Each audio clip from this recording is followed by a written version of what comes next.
My parents warned me not to look out the window at night. I just discovered the horrifying reason why. Ever since I was a baby, my parents always told me, don't look out the window at night. I always asked them why, but they would just shrug it off with a creepy smile.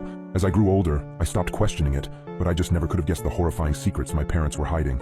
Everyone in my town also followed this weird tradition, so I thought it was normal.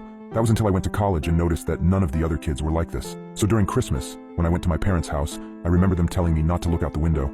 I gave them a smile and a small chuckle before telling them I wouldn't. However, curiosity struck me the moment they left the room. As I lay in the dark, I came to a decision. I was going to look out of the window. Just as my hand came to the sheer white curtain of the guest room, I paused. My mind flashed to that one time when I was 12. My parents were talking in the kitchen.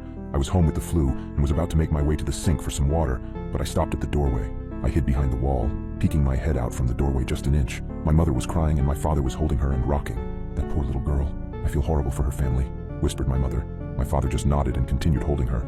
I went back to my room after that. Several hours later, my dad came up to my room with several pieces of wood and boarded up my windows. What are you doing that for, Dad? I asked him. Oh, it's nothing. Just safety reasons, he replied. I learned at school the next day that a little girl was found dead the previous morning, the window broken and curtains torn. I snapped back to the present.